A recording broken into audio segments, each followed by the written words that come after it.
ഞാൻ ഒരുപാട് സംസാരിക്കുന്നും ഇല്ല. എനിക്ക് എൻ്റെ സ്വന്തം മക്കളോട് ചില കാര്യങ്ങൾ പറയാനുണ്ട്. അപ്പോൾ എൻ്റെ മക്കളോട് പറയാനുള്ള കാര്യം ഇങ്ങനെ പള്ളിയിൽ വന്ന് പറയുന്നത് എന്തിനാണ് എന്നൊരു പക്ഷേ സംശയമുണ്ടായേക്കാം. അത് നമ്മളൊക്കെ മക്കളാണല്ലോ, അല്ലെങ്കിൽ മക്കളുള്ളവരാണല്ലോ, നമുക്ക് കൂടി ഉപകാരപ്പെടട്ടെ എന്ന് വിചാരിച്ച് മാത്രമാണ്. ഞാൻ പറയുന്നത് എൻ്റെ മക്കളോടാണ്.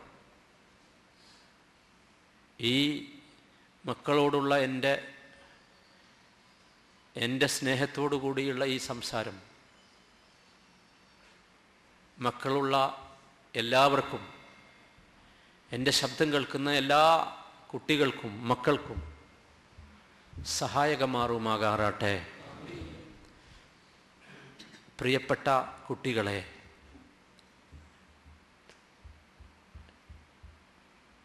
നിങ്ങൾക്കറിയാമോ, ഉപ്പമാർ, ഉമ്മമാർ അവരുടെ മനസ്സുകളിൽ നിങ്ങൾക്ക് വേണ്ടി സൂക്ഷിച്ചു വച്ചിട്ടുള്ള സ്നേഹത്തിൻ്റെ അളവ്? എൻ്റെ മോനോ എൻ്റെ മക്കൾക്കോ അതറിയും എന്ന് ഞാൻ കരുതുന്നില്ല. എല്ലാ മക്കളെപ്പോലെയും എല്ലാ മക്കളുടെയും കഥ അത് തന്നെയാണ്. എന്താണ് ഈ മക്കളൊക്കെ പ്രതീക്ഷിച്ചു കൊണ്ടിരിക്കുന്നത്? അവർ പിതാക്കന്മാരാകട്ടെ മാതാക്കന്മാരാകട്ടെ എന്നതാണോ? അതല്ല, ഉപ്പമാരായ നമ്മുടെയൊക്കെ തല മണ്ണിൽ കുത്തട്ടെ എന്നാണോ? മക്കളുടെ കൂട്ടത്തിൽ ചിലരെങ്കിലും പറഞ്ഞു പോകാറുണ്ട്, മാതാപിതാക്കൾക്ക് ഞങ്ങളോടുള്ള സ്നേഹം യാഥാർത്ഥ്യമല്ല എന്ന്. ആ വാക്കിനെ കുറിച്ച് എനിക്ക് പറയാനുള്ളത് കബൂറത്ത് കലിമതൻ തഖ്റുജു മിൻ അഫ്വാഹിഹിം എന്ന്. കബൂറത്ത് കലിമതൻ തഖ്റുജു മിൻ അഫ്വാഹിഹിം, അവരുടെ വായകളിൽ നിന്ന് പുറത്തു വന്നതിൽ വെച്ച് ഏറ്റവും കടുപ്പമുള്ള വാക്കാണ്.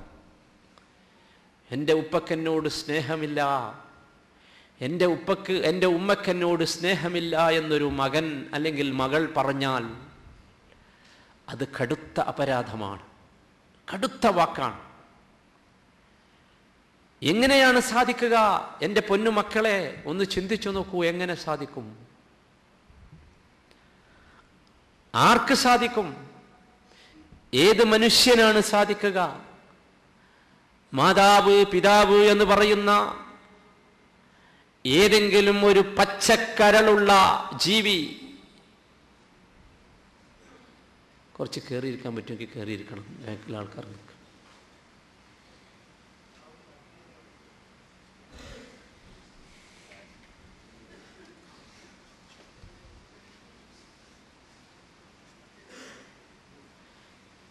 പച്ചക്കരളുള്ള ഒരൊറ്റ ആണായാലും പെണ്ണായാലും തൻ്റെ മക്കളെ സ്നേഹിക്കാതിരിക്കാൻ സാധ്യമല്ല. നമുക്കറിയാം, ഒരു വിത്ത്, ആ വിത്തിനകത്ത് ഉള്ള അതിൻ്റെ പരിപ്പ്, ആ വിത്തിൻ്റെ തോടാകുന്ന മാതാവ് ചെയ്യുന്നത് പരിപ്പാകുന്ന മക്കളെ സംരക്ഷിക്കുകയാണ്. ഒരു വിത്ത് നാം ഭൂമിയിലിട്ടാൽ ആ ഭൂമിയിലിടുന്നത് വരെ ആ തോട് ആ വിത്തിനെ സംരക്ഷിക്കുകയാണ്. ഭൂമിയിലിട്ടാൽ അത് പിളർന്ന് അതിൽ നിന്നൊരു സസ്യം പുറത്തേക്ക് വരുന്നു. ആ സസ്യമാകുന്ന കുഞ്ഞിന് ഈ തോടാകുന്ന രക്ഷിതാവ് എന്തുമാത്രം സംരക്ഷണം നൽകിയാണ് വളർത്തുന്നത് എന്ന് ചിന്തിച്ചു നോക്കൂ. റഹ്മാനായ റബ്ബിൻ്റെ കാരുണ്യം നമുക്കൊരു സസ്യത്തിൽ കാണാം, ചെറിയ സസ്യത്തിൽ. സഹോദര, കണ്ടിട്ടില്ലേ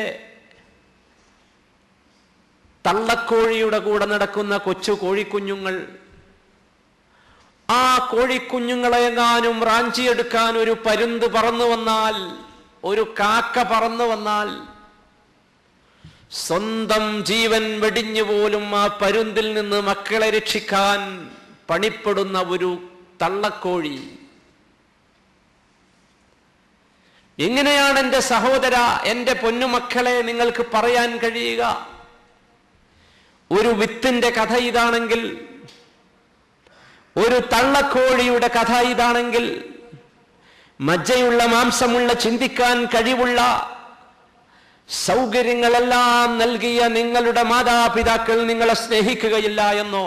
അല്ല, മാതാപിതാക്കൾ അവരുടെ നെഞ്ചിനകത്ത് സൂക്ഷിച്ചിട്ടുള്ള സ്നേഹത്തിന്റെ വലുപ്പമെങ്ങാനും ഈ പൊന്നുമക്കളെ നിങ്ങൾക്ക് മനസ്സിലാകുമായിരുന്നുവെങ്കിൽ ഒരുപാട് പ്രശ്നങ്ങൾ അവസാനിക്കുമായിരുന്നു. അറിയുക, ഈ വിത്തിനേക്കാൾ, ഈ വിത്തിന്റെ തോടിനേക്കാളും തള്ളക്കോഴിയേക്കാളും അതിശക്തമായ സ്നേഹമാണ് നിങ്ങളുടെ മാതാപിതാക്കൾ നിങ്ങൾക്ക് വേണ്ടി സൂക്ഷിച്ചു വച്ചിട്ടുള്ളത് എന്നോർക്കുക. അതിന് കാരണം പലതാണ്. ഒന്നാമത്തെ കാരണം, തള്ളക്കോഴിയെ പോലെയല്ല മനുഷ്യൻ, വിത്തിന്റെ തോടിനെ പോലെയുള്ള മനുഷ്യൻ. പടച്ച റബ്ബ് വിശേഷ ബുദ്ധി മനുഷ്യന് നൽകിയിട്ടുണ്ട്. രണ്ടാമത്തെ കാര്യം, മനുഷ്യൻ മുസ്ലിമാണെങ്കിൽ അവൻ മുഖല്ലഫാണ്, അഥവാ ഈ കാര്യങ്ങളെക്കുറിച്ച് അവൻ ചോദ്യം ചെയ്യപ്പെടും. മക്കളെ സ്നേഹിക്കുന്നതിനെ കുറിച്ചും വളർത്തുന്നതിനെ കുറിച്ചും സംരക്ഷിക്കുന്നതിനെ കുറിച്ചും അവൻ ചോദ്യം ചെയ്യപ്പെടും. മക്കളെ വളർത്തിയിട്ടില്ലെങ്കിൽ അവനാണ് അതിനുത്തരവാദി, നന്നായി സംരക്ഷിച്ചിട്ടില്ലെങ്കിൽ അവനാണ് അതിനുത്തരവാദി. ആ മക്കളെ വളർത്തേണ്ട വിധം, സംരക്ഷിക്കേണ്ട വിധം സംരക്ഷിച്ചിട്ടില്ലെങ്കിൽ പടച്ച റബ്ബിന്റെ മുമ്പിൽ മറുപടി പറയേണ്ടി വരും. മൂന്നാമത്തെ കാര്യം, എൻ്റെ പൊന്നുമക്കളെ മനസ്സിലാക്കിക്കോ, നിങ്ങൾക്ക് വേണ്ടിയുള്ള ജീവിതം, നിങ്ങൾക്ക് വേണ്ടിയുള്ള പ്രതിരോധം അള്ളാഹുവിന്റെ മാർഗത്തിലുള്ള ഷഹാദത്തിന് തുല്യമാണെന്നാണ് മുഹമ്മദ് മുസ്തഫ സല്ലല്ലാഹു അലൈഹി വസല്ലമ പഠിപ്പിച്ചത്. ഇനി പറയൂ എൻ്റെ കുട്ടികളെ, നിങ്ങൾക്ക് വേണ്ടി ജീവിക്കുന്ന ഈ പാവം രക്ഷിതാക്കൾ,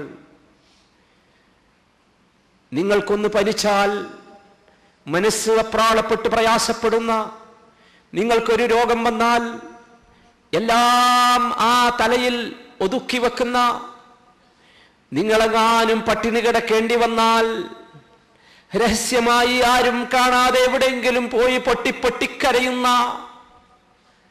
നിങ്ങളെ സന്തോഷിപ്പിക്കാൻ, സന്തോഷമുണ്ടാക്കുന്ന കാര്യങ്ങൾ നിങ്ങൾക്ക് നൽകാൻ വേണ്ടി ജീവിക്കുന്ന ഈ പൊന്നു രക്ഷിതാക്കൾ, ഈ മാതാപിതാക്കൾ, അവർ നിങ്ങളെ സ്നേഹിക്കുന്നില്ലെന്നോ? അത്ഭുതങ്ങളുടെ അത്ഭുതം ഞാൻ പറയട്ടെ. നിങ്ങൾക്ക് കാണാം പരിശുദ്ധ ഖുർആനിൽ, എൻ്റെ പൊന്നുമക്കളൊന്ന് ചിന്തിച്ചു നോക്ക്, പരിശുദ്ധ ഖുർആനിൽ നിങ്ങൾക്കൊരു കാര്യം കാണാം. അതെന്താണെന്നോ? മറ്റൊന്നുമല്ല, മാതാപിതാക്കളോട്, മാതാപിതാക്കളെ കുറിച്ച് മക്കളോട് ഖുർആൻ വസിയ്യത്ത് ചെയ്തിരിക്കുന്നു. എന്നാൽ മക്കളെ കുറിച്ച് മാതാപിതാക്കളോട് വസിയ്യത്ത് ചെയ്തിട്ടില്ല. വഖദാ റബ്ബുക അല്ലാ തഅ്ബുദൂ ഇല്ലാ ഇയ്യാഹ് വബിൽ വാലിദൈനി ഇഹ്സാനാ. ആയത്തും അർത്ഥമൊന്നും പറയണ്ടല്ലോ, എല്ലാവർക്കും അറിയാം.